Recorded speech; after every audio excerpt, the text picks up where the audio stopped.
into one. He's a novelist, yes, storyteller, media professional, a traveler, and definitely a philosopher at heart. And I can tell you from my own experience that he's probably one of the best moderators I've ever heard. He moderated a session with Palki Sharma yesterday, and I think that was one of the most insightful and easy conversations. I think we will understand where the book comes from now. He began his journey at NDTV in the mid 1990s when television in India was just starting to explode with ideas. Over the years, he's produced shows, hosted some of them, commissioned and distributed others. Worked with some of the biggest names in the TV business like Balaji Telefilms, Keshet International, Sahara, Fremantle, Nokia, Midtech, and NDTV, of course. Today, he heads Imprimis Media, a PR and communications agency that helps brands find their authentic voice. And trust you me, during the Q&A, please ask him as many questions because I won't be able to cover even one story with the enthusiasm that he says. And behind that busy professional life is someone who grew up in an ashram in Pondicherry and Oroville, surrounded by ideas, books, and the kind of creative freedom that leaves a mark for life. He has lived and worked in Singapore too, and you can sense those influences in his writing, a mix of precision, global perspective, and quiet reflection. When he is not working or writing, Arpit loves photography, especially portraits, and he is a lifelong Tintin fan. That might explain why his book reads like a fast, high adventure story rooted in the real world detail. His debut novel, Raw Material, takes on a bold and fascinating idea. What if the lab leak theory from one wasn't just speculation, but part of a much larger geopolitical game? Was it? It's taut, intelligent thriller, and that moves effortlessly between intelligence corridors, science labs, and the human emotion. The book blends fact and fiction, power and vulnerability, and asks some very, very uncomfortable questions, which is what the best fiction always does. Published by Paper Towns and distributed by Simon and Schuster, Raw Material has been called unputdownable by many readers, and it's quickly making its way up the bestseller lists. So today, this evening, we get to meet the man behind the story, someone who has just seen the world through the lens of both media and imagination. Please join me in welcoming Arpit Agarwal. So, we have come with a set of questions, but even before I start with those, I really want to understand, Arpit, from you, what made, what really kind of made you transform your journey from being behind the scenes, a quiet person who would rather talk in small groups, and then NDTV from producing some of the most vivacious women from Balaji and creating and producing all the shows with Barkha during the time of Kargil. And today, going back from in front of the lens to behind the lens, really what made you want to even write a book? So first of all, thank you, Richa, for being here. It really means a lot that I'm sharing the stage with you. And thank you, all of you, for being here today. Thank you very, very much indeed. So to answer your question, which I think when I look back, I think there was a storyteller in me that wanted to come out, but I never gave it much thought. I never ever thought that I would one day write a book. It was the last thing on my mind. The maximum that I've probably written was 2 pages or 3 pages. So to write 84,000 words was something inconceivable for me. Like, how do you do it? How do people do it? I have the highest respect for people who do it. And I've seen authors, friends of mine, that would lock themselves in a room. I could not do that. I would see them being very focused, not meet anyone. I could not see myself ever doing that. But I did it. I don't know how I did it, but I did. But to answer your question, how it started. I think this idea just came to me as a sudden spark, which was that what do you think has actually happened? Do you think this was the lab leak theory is true? But what interested me was the politics behind the conspiracy theory. That there was a global, almost an attempt to not, fan those flames, and to bury that theory completely. And I just, as a storyteller, I just found a story that this needs to be told. I can weave something around it. And then it just, came to me and I started writing. And once I started, I just couldn't stop. So did you also go through the I'm shutting the room and only writing and not talking to anyone kind of syndrome? Yes, I did. I knew that I have to be very disciplined. I did some research and I read that many people start writing, but they stop. And I said, okay, I'm not going to do that. That's one thing that I need to be focused about. Don't give up. So how do you not give up? So I told all my friends and family that I'm writing a book. And that kind of locked me in that now if I stop writing, what will they think of me? So that was my clever way of ensuring that I stay committed. So, we keep hearing about the writer's hitch and everybody hitting a wall when you feel you can't think beyond what is really happening and you go back revisiting what you've written and redoing the manuscript many times over. Were there moments during the writing of the raw material when you felt completely stuck? Or where the story just refused to move forward? And were there scenes that you ended up rewriting many, many times over before you felt that, yes, this is it, or this is ready, and this is the story I want to say? Yes, I went through that writer's block, as they call it, not once, but maybe every second or third day. I just didn't know how to take the story ahead. And also, being a first-time writer, I kept going back to reading about the theory of writing fiction. I even tried to undertake a course, but I very quickly gave up on that because I realized that it was giving me anxiety. It was making me conscious of how little I know about formulating a fiction narrative. And I realized that, okay, rather than give up writing because of my inadequacy, I'm going to actually give up listening to those voices. I'm committed to what I'm doing and I'm going to push it through. A story cannot be so difficult to tell. And I just, stayed true to that. And slowly I felt that, the creases ironed themselves out. I found my voice in a month or two. And when I did, a rhythm set in and I could just quickly revisit the first 2 months writing and quickly bring it at par with the rest. You've lived in so many fascinating spaces: Pondicherry, Oregon, the quiet and blissful kind of, what do I say, exposure and the life that you live there. And then there is Singapore, which doesn't allow you to breathe easy, Mukteshwar, Bombay, Delhi. Each of these places has a very distinct energy and a distinct rhythm. Like for us in Calcutta, we believe and we love to say that today I choose my pace of life. It can be fast paced, it can be slow. A Delhi and a Bombay for us can be overwhelmingly electric. I mean, it tires within 2-3 days. Really, how have these different worlds shaped the way you look at stories, people, human behavior?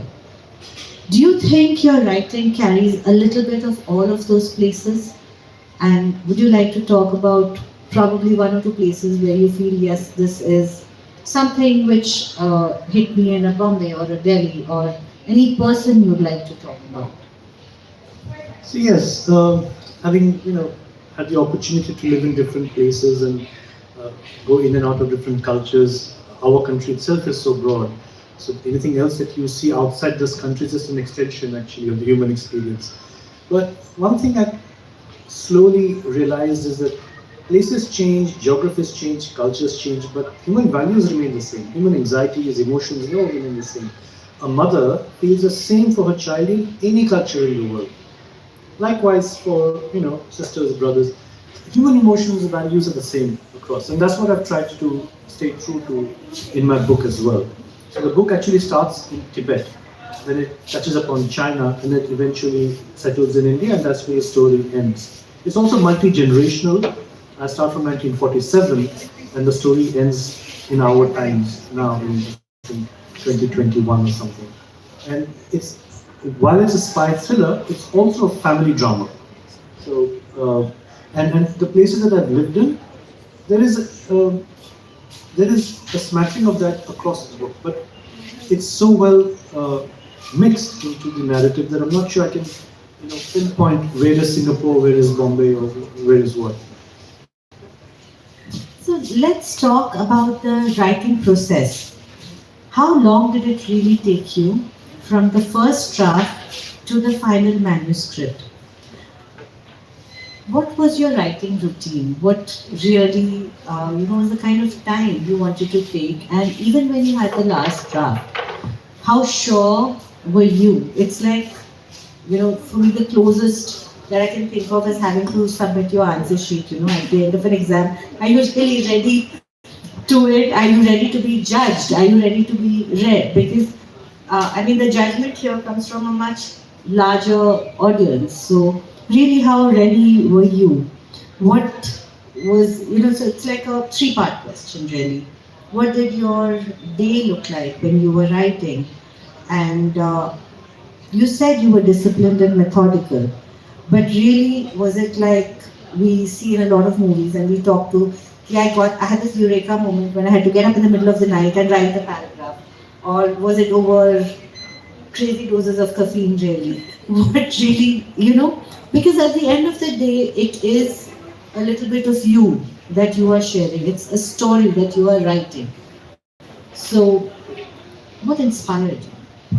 That's very true. That it's a little bit of you that you're expressing in the book. That's very true, and I think the lives I've led, the places I've lived in, all of that finds expression in the book. But to come back to your question of how much time I'd given to writing, I very naively thought that if I take out 1 year, I can do it. It doesn't work that way. It took me longer to write, and then after I wrote, I found a wonderful agent, and she took time to read it, and she made corrections, and she had to discuss them with me. Then I realized, oh yeah, what you're saying makes absolute sense, and I had to go back to the writing, make changes. So that took time as well. And then, this entire writing business, I don't know how people do it. It's so tiring. You write the book, then you find an agent, then you find a publisher, then you spend your time promoting it on Instagram, which is the most annoying bit actually. So all of it takes a lot of time, and I didn't know that I can take out so much time. And I spent about approximately 8 hours every day writing, and I maintained a log sheet of how many words did I write today. And that actually is my Singaporean experience coming into play, which is of being methodical and documenting what progress you have made. Some days when I look back at my sheet, it says 0. Those days I just couldn't write for whatever reason. So that happened as well. Yeah, that's really interesting to know because you see a lot of it, you hear a lot of it from people that it takes time. It's like anything else that you are doing. And when I look at it from my whole perspective of seeing an artist create something, I think you towards the end at some time when you realize this is really not working for me, this is not what I want to talk about, this is not my story. And then you go back and restart. It really takes a lot of, I think, grit to go back and revisit your own work when you feel you're almost there. At this point, can I request you to read some part of the book that really means a lot to you, something that you'd like to share with all of us? Okay, I can do that, but it's in my bag actually. I forgot to read it.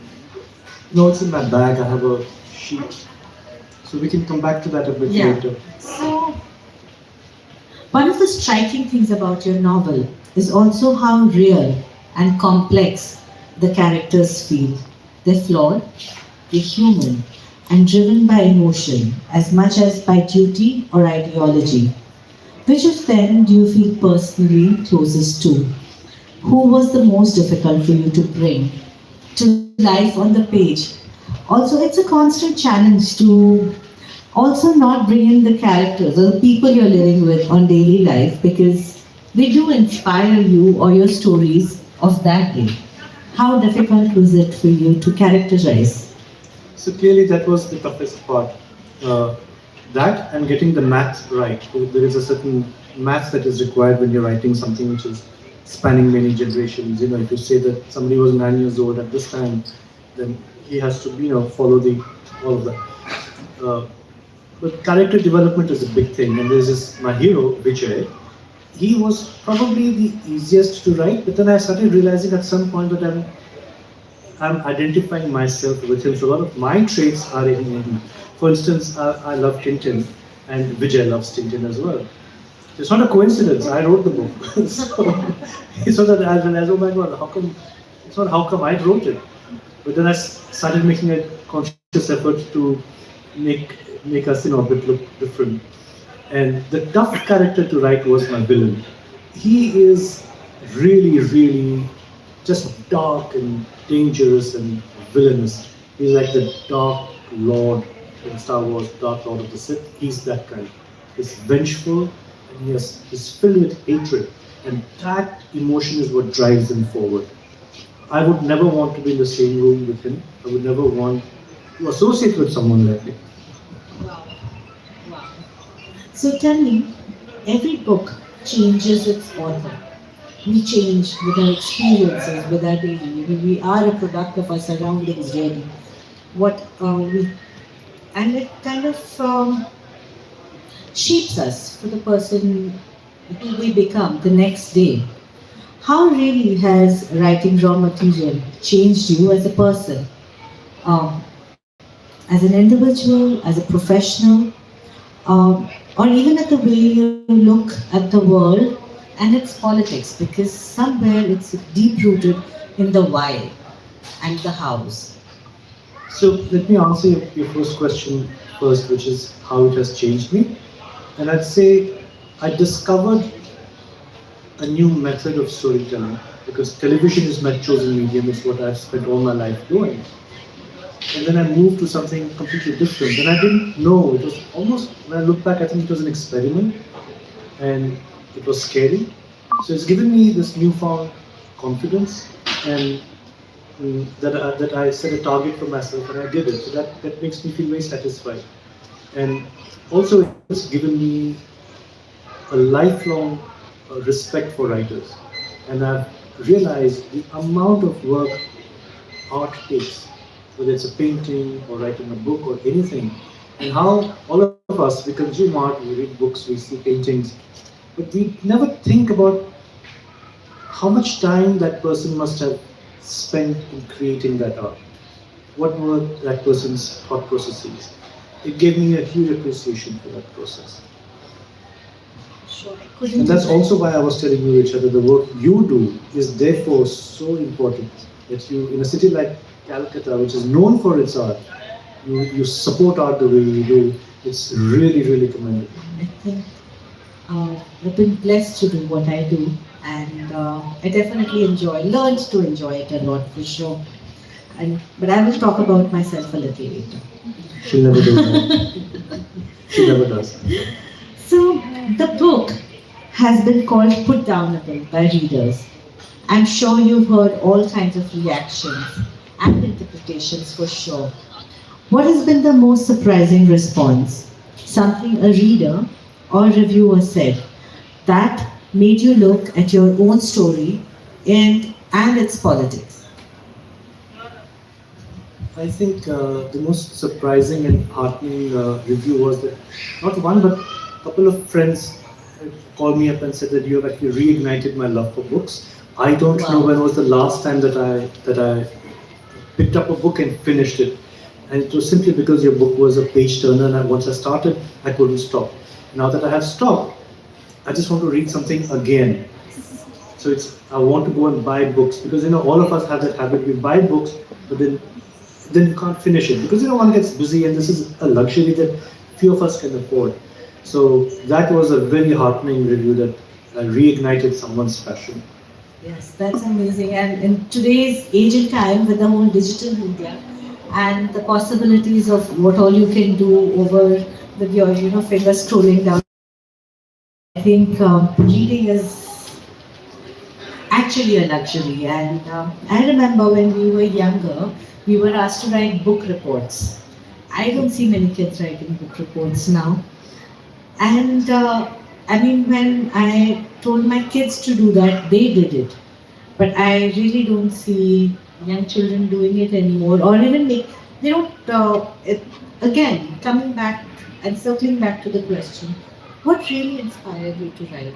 Who did you want to write a book for?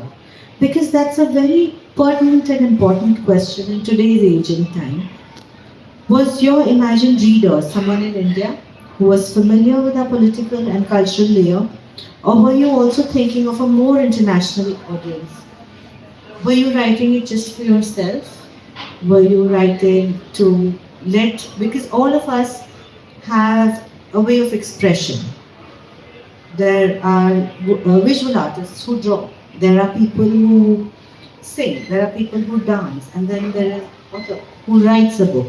So who did you really write for? So I did some research and I found that if I, not a research, but I put myself in the shoes of a young 20-year-old person who goes to a bookstore, like many people seated here in the audience, that if they see my book in the bookstore, if they know that it's a spy thriller, why would they want to buy my book and not a Sidney Sheldon or a Tom Clancy? Because they are internationally acclaimed. Why would they want to read my book? So I said that, okay, it has to be therefore different. I can't be competing with them. I need to find my own voice. So I realized that I want to Indianize my book. So I have used, a few Hindi sentences. It has a strong Indian cultural flavor across it. I would not say it's desi. It's not only for an Indian reader, but it is primarily for an Indian reader.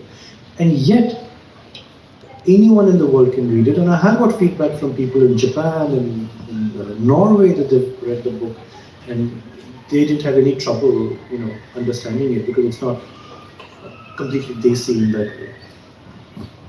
So the Da Vinci Code actually taught us to understand and see the Louvre a little better, understand the streets of Paris and the drama that happens in the political situation over there.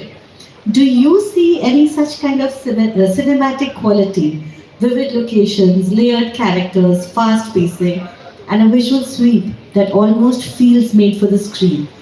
Yes. Do you see someday raw material becoming a TV series or a film? Well, I hope it does. I definitely hope it does. Having spent such a long time in television, in entertainment, and having consumed so many spy series on television, that has definitely percolated down into the book. So there are a lot of action scenes, beautiful landscapes. There's fight happening up in the Himalayan mountains, beyond the tree line. There is all of that. So it's made for the screen, for sure. In fact, someone told me that it's almost like a screenplay. Wow. I mean, so somewhere all of your experience with Balaji and NDTV has come into play into the raw films for sure. So, again, it is a little bit of our own experience. It's a little bit of us that we want to bring and show. So, can I ask you to read? Sure. And also, I started my life in a news organization which requires a lot of rigor and research. And then I spent many years in the entertainment business where rigor is required, but not research. It's more, entertainment, you think of plots. So what I've done is I've really combined these two worlds in my book. So there's a lot of research, there's a lot of history, but there's also entertainment, there's drama, there is shooting, gangs, gun chase, all of that is there. So I'll read something. This is from one of the earlier chapters. Pema is an important character in the book. She's maybe, I would say, well, there are three people. There's Pema, there is the one guy called Ray, which is her son, and then there's Vijay, who's the other son. So I'm going to talk about Pema. As Pema took aim with a pistol, her finger hovering over the trigger to deliver the final blow, a sudden ray of moonlight revealed Deng's face just as he begged, "Don't shoot!" Pema stumbled back in shock and horror. She had not expected this. She had not expected Deng to be here. And now that she had him in her sights, she was unsure what to do next. Burning with rage and anger, Emma's first instinct was to pump a bullet into the man who had brought nothing but sorrow into her life. But in that very second, she also realized that if she killed him, her Norbu would have no one left to look after him. But she could not just let him go either. No, she had to find a way to make him suffer. Without a word, she fired a shot, purposely missing Deng's head by only inches. This is for my Norbu, she said in a cold, quiet voice. Before Deng could react, she fired again, this time aiming for his kneecap. And this is for you, she said, her voice filled with rage and vengeance. Deng let out a piercing scream as the bullet tore through his thigh, shattering bone and flesh. In that moment, he recognized who his adversary was and why she had spared his life. He looked up to curse her, but Pema had disappeared into the night.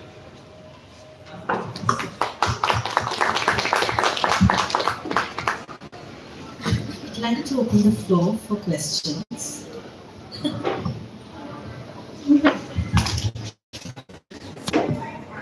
So, Arpit,